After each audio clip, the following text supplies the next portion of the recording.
Hey guys, what's going on? Watermelon here today, and today I'm going to be doing an SGC return video for my 40 SGC cards. The grades were incredible, and I do plan to grade with SGC in the future.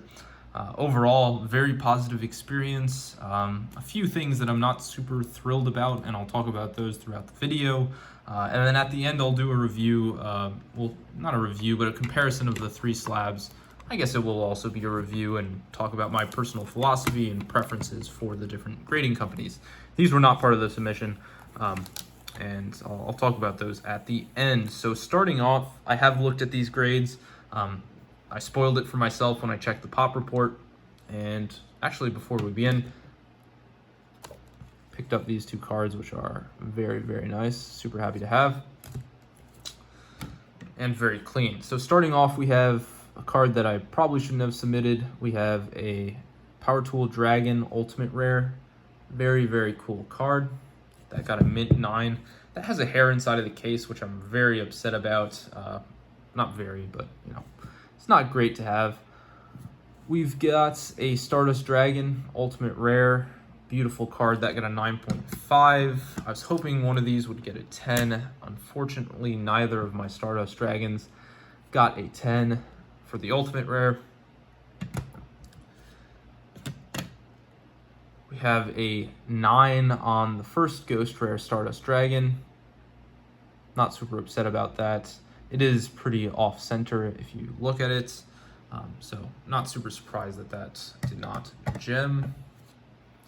However, the next Stardust Dragon did gem, and I'm very, very happy to have this one.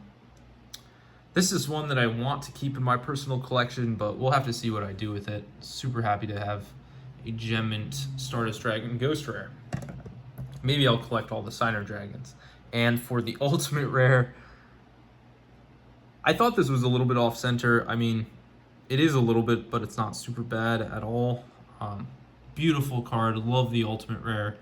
Black Rose Dragon. I do have an offer from someone in China on eBay who's willing to pay. I mean, the first offer I haven't countered yet was in the 400s. So, I mean, I'm pretty happy with that. I don't know if I'll sell it for something in the 400s, but it's a beautiful card nonetheless. And we gemmed the not the Stardust. Well, we did gem the Stardust, but we also gemmed a Black Rose Dragon as well. So, very, very happy about that. Beautiful cards. Maybe I'll collect those Signer Dragons. I don't know if I'll be able to find the other ones in 10. And you know, it's always tempting to sell those because you know people are generally willing to buy gem mint ghost rares regardless of what grading company you're using. Here we have the Honest Prismatic. Very, very nice looking card. This is the Prismatic that got me into collecting Prismatics, really. So beautiful card there. Super happy to have it.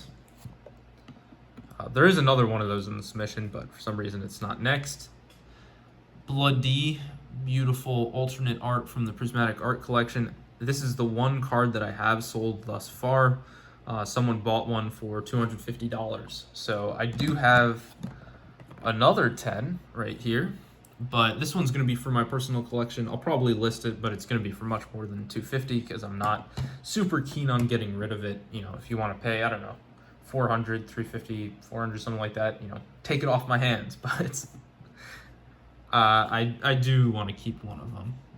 So next up, we have the 20th anniversary Cyber End Dragon. Beautiful card. I honestly wasn't sure if this was going to gem. I had it down for 9.5 and it did gem, so I'm very happy about that. I forgot to mention that all of these are listed on my eBay. I think I forgot to mention. So if you're interested, you can check out what prices I'm asking. I think they're almost all on best offer. And obviously you can get better deals if you contact me through Instagram or my email in the description below. Because then I don't have to pay eBay fees. And you're not gonna have to pay sales tax. So that's always great. So the first Prismatic Art Collection Cyber End gemmed, as did the second one, as did the third one, as did the fourth one. So very happy to have those 4 gems. I don't know if I should have graded all of them. I didn't think all of them would gem, but they did. I was expecting some, I think, 2 10s and 2 9.5s, 3 10s and 1 9.5. I don't know, but they all gemmed, and so I have more cards to sell, I guess. And you can never be unhappy about a card gemming when you're not expecting it. A lot of that had to do with the fact that I wasn't sure, what constituted a 9.5 at SGC. I didn't expect it to be like BGS, where they just give all gem cards 9.5s and then randomly give out 10s to cards then when the grader is feeling happy. But nonetheless, very cool. We've got a Slifer the Sky Dragon that gemmed. Super easy card to grade. I think 90% of them gem at PSA. Another Slifer the Sky Dragon. I actually have an offer for a set of these Prismatic God cards, obelisk gemmed. I sent 3 obelisks, 3 raws, and 2 Slifers. Next obelisk gemmed as well. And the last obelisk gemmed as well. So very, very nice to have those. Moving on, we have the raw. This one gemmed, as did this one, as did this one. So we have 2 full sets of the God cards with 1 extra raw and 1 extra obelisk. So I should probably just bite the bullet and try to find another Slifer and grade that in 10. This was kind of a disappointing card to get in 9. That huge, I guess, scratch is on the, as you could probably guess, is on the sleeve, not on the slab. This got a 9, a little bit disappointed. Wasn't perfectly centered, but I thought it was good enough to get a 10. Did have some foil scratches, which I think is what did it in. Not scratches, but factory lines. Volcanic Doomfire, 10. Awesome card. That is one that I do want to keep in the personal collection. Honest, beautiful card. Very incredible holographic rare. Super happy to have it in 9.5. The centering was a little off top to bottom. Prismatic Art Collection Wing Karibo. Very, very cool. The Winking Wing Karibo, excuse me. So that was nice to get. We got another 10. And then we got a 9.5. This one has this. So if you're wondering what a 9.5 is, I mean, pretty well centered. Do I think this is, perfectly 50-50 all ways? I think it's 50-50 left, right, and then slightly tilted. The problem with this is if you look at the top left corner, you can see there is a small speck of whitening. So they are actually pretty strict. You're seeing me get a lot of gem grades, but I'm submitting modern Japanese, and I'm only submitting, the best copies of those that I bought. So, it's not super surprising to get a ton of gems, and you can see that even the smallest amount of whitening actually does drop it down to a 9.5, but these happen to be very, very minty cards. We've got the Astral Utopia Japanese Gem Mint 10. Very, very nice. We've got another Gem Mint 10 Astral Utopia. And another. So all 3 of them gemmed as 10s. Super, super happy. I mean, I was, looking on Japanese websites only for well-centered ones, and I had the collector who middlemans for me in Japan make sure that, they didn't have any whitening on them by contacting the people selling them. So not super surprising to get gems on those, but to get all 3 as gems is very, very nice. Dunamis Dark Witch, this got a Gem Mint 10. If I remember correctly, there was a small speck of, I could have sworn there was a small speck of whitening on the top left corner, but looking back, there's actually no whitening there, so I guess it's actually a gem. And here is my favorite card from the entire submission. There it is. The gold label, pristine SGC gold label, Scarlet Red Dragon Archfiend. I mean, to get a pristine gold label on a ghost rare is incredible. I didn't see any flaws with this card, but it's a ghost rare, so I just assumed that they would find some sort of flaw in the card. That was not the case. I mean, this card is beautiful, and to get it in gold label, I mean, I really don't want to let go of this card. I think I have it listed on eBay for $1,500. So if you want to pay 4 figures for this card, let me know. I might be willing to sell it, but SGC Pristine 10. That is an incredible thing to see. That is a sight to see, and I do want to keep my first gold label. Harpy's Feather Duster, I was expecting a 10 on this. This got a 9.5. I'm not exactly sure why. Maybe the smallest amount of whitening on the card. I mean, it's a pretty nice card. Another 9.5. We've got Dark Honest. Beautiful card. I'm assuming that also had, a speck of whitening somewhere. Gem Mint 10. Dark Honest. Happy to have that. That probably will be in the collection. We've got a Cyber Dragon Prismatic Art Collection. And here's one of the cards I'm not happy with. Not because of the grade. It did Gem 10, but if you look at the label, it's too close to the left border. You look at any of the other labels, you'll notice that, there's this space between the left border and the actual text. I don't know how this got through QA, quality assurance. That's a little disappointing. But, it did. I'm happy with the grade. I might send this back. I don't know if I want to be that particular, but, this is a big card. This is, I don't know what it goes for on eBay. I think it's like over $200 raw. I'm pretty confident. And to get it in Gem Mint 10, this is a really hard to get. It's 1 out of every 72 first print run Lightning Overdrive booster boxes. So this is no joke. And, it's a little disappointing to see that got through QA. And then finally, we have another Prismatic Art Collection Cyber Dragon, Gem Mint 10. So very, very happy with the grades overall.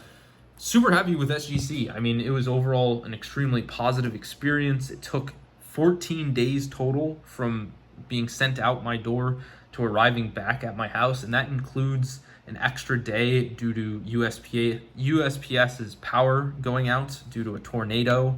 Or I guess the tornado didn't hit USPS, but thunderstorm had heavy winds or strong winds and heavy rain that knocked over branches and stuff that knocked out the power. An EF3 tornado hit Southside Chicago, which doesn't usually happen to my knowledge. So that was a bit surprising, and that was the thunderstorm that knocked out the power at USPS. So that delayed it by a day, but it spent only 6 business days at SGC. Lightning quick turnaround for $31 per card. So I'm very, very happy about that.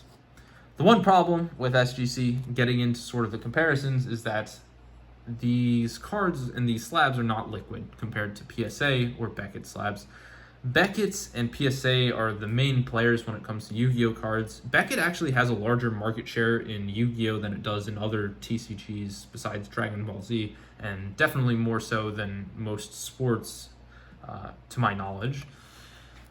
So, these are the two big boys, and SGC really isn't a player at all. I haven't really seen any collector submit with SGC. All the cards that I've seen submitted through SGC that are Yu-Gi-Oh cards are done by other sports card collectors who just happen to stumble upon these Yu-Gi-Oh cards, and oftentimes they're just random cards that really shouldn't be graded because no one really wants them. Or they're people who, were looking for a cheap alternative and thought that, these, cards that I had from a kid are going to be worth, thousands of dollars if I grade them, and, they're just not rare at all and not in great shape. So, not a lot of people grade with SGC. I plan to be, an SGC collector, assuming that, SGC doesn't do a ton of dumb stuff in the future. I plan to submit almost exclusively to SGC, with the only real other submissions I plan to do being PSA submissions to complete some collection goals that I started with PSA.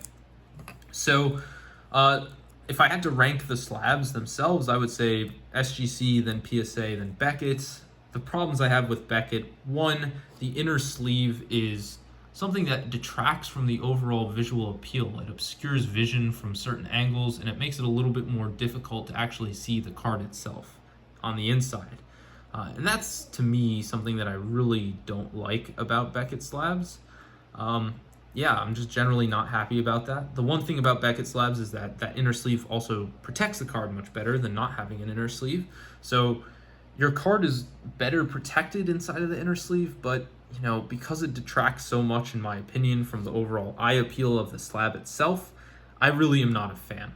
The second problem I have with Beckett is the grading scale, and I'm not a huge fan of subgrades. If you've seen vintage Yu-Gi-Ohs, video on Beckett subgrades. He essentially cracked 20 cards from one of his submissions. I think that's all the cards in the submission that went to Beckett, and then resubbed them. And 75% of the grades, or of the subgrades, changed. So that's 3 out of the 4. More likely than not, the subgrades were changing, which is just not acceptable in my opinion. That might be an anomaly, but even if, the actual percent time that they change is 40 or 50%, half the time the subgrades are changing, that's just not good enough for me, especially when they gatekeep the 10 behind a necessity for 3 10 subgrades. It's just, why are you making the 10 out of 10 something that just is largely due to randomness and the grader that you receive? That's a little disappointing for me. And one of my pet peeves is that you can't get the actual 10 out of 10 based on you need a lot of luck to get it, and that's not something that I'm a huge fan of. And I'm sure if you cracked the majority of pristine 10s and resubmitted them, they're probably ending up as quad 9.5s or quad 9.5 pluses. They're not going to end up as 10s. And certainly if you crack black labels, the chance that you're probably going to get another black label is slim to none. So that's something that I'm not a huge fan of. And then the third critique I have of Beckett is that besides the grading scale and the inner sleeve obstructing viewing of the card inside, is that the population report online is garbage. Even the most devout Beckett fans don't defend the population report. I was looking up, I wanted to see the percentage of Prismatic God cards that got pristine 10s, because you get a pristine 10 set that's going to sell quite nicely. And so I was weighing the options of submitting to Beckett at higher rates and slower turnaround time for these cards, and you can't even look up the Prismatic God set, even though I know dozens of these cards have been graded. And when you click on the reference number for an individual card that's been graded by Beckett, it has a hyperlink to the Prismatic God box as a set, and when you click it, it just gives you an error 404. So how are you grading dozens of cards for a set that's been out for more than 6 months, and yet the set isn't visible on the population report? That to me is absurd. They need to fix their website, and the fact that they're making, tens of millions of dollars in profit, if not more, per year, and they can't be bothered to fix their website and population report, that to me speaks volumes about Beckett as a company. Not to mention, if you've read their most recent update on grading, where they suspended service levels, it was the most pretentious and just whoever wrote that and whoever okayed that, they must just be jackasses. Like, I don't know a world where I would ever write something like that. It just made them come off as pretentious and out of touch with their customer base, to be completely frank. Things I do like the label a lot, besides the subgrades. I think it does what it needs to be done. This label specifically has IOC 0-0 instead of 000, so this one's an error label, but I do like their slab a lot. It clearly displays the grade, which is my biggest critique, or one of my critiques of PSA. And I like how you can get, gold labels and black labels and silver labels. I wish they just did away with the pristine 10 and made a gem mint 10 designation that was easier to get, and then you have the black label pristine 10. That to me makes more sense. I don't know why you need 2 RNG 10 grades out there, but whatever Beckett wants, I guess. And then the slab protects your card the best of the 3, and I understand if you have a super high-end card and you want it slabbed, it might make sense to add the extra layer of protection. However, to me, what's the point of getting it slabbed if it makes it harder to view the surface of the card? So that's my thought on Beckett. They do sell quite well for Yugioh. Moving on to my second, the one that I would rank number 2 of the slabs. My big problem with PSA's slab is that the label, I think, looks bad. I think it looks like an inventory label. My philosophy on labels is that I want them to function, and I want the slab to function similar to how a museum display would function, where there's information telling you what card you're looking at, and then there is, in addition, some sort of clearly defined, accurate, and precise grade on the slab. To me, PSA, of the 3 labels, does the worst job of that. one, there are tons of abbreviations that aren't necessary because they use a relatively large font size that takes up a lot of lateral or horizontal space. Like, look at how large those dashes are, man. It just takes up so much space on the slab, and it forces them to abbreviate like a million times on these cards. If you've seen like the Battles of Legend, Armageddon, 10,000 Dragon slab, it's one of the ugliest slabs you can see because it just abbreviates like every other word. So I don't like that. Additionally, why does the grade on the card take up less space than the reference number? I understand that they're the same font, but that doesn't make sense to me. The grade is much more important than the reference number. The reference number can be on the back. It's something that you need and has to be on there, but it doesn't have to be, taking up a ton of space on the front of the slab. That's not what you're coming for the slab itself. The most important part is the grade and the name of the card. And the fact that it's taking up so much space bothers me quite a bit. I know I'm being, particular and, being petulant in my description and critique of this slab, but to me, that's something that seems like a no-brainer. Additionally, what is this barcode doing on the front of the slab? Just put that on the back. Like, why is that there? You already have like this, QR code, and you have, I forgot about that. You have the reference number and the barcode on the back. What is the point of putting it on the front too? Just remove that and put like the number 000 excellent mint over here, and then put 6 taking up more space, or keep excellent mint up top and then make 6 take up more space. Like, I don't understand this slab and why it functions like an inventory slab. And then also, I'm not a huge fan of the red trim. I think it's not super bad and it's not something I hate, but I'm not a huge fan of that. I do like that the slab is ultra clear. I like that it's small and compact. That's also something I like.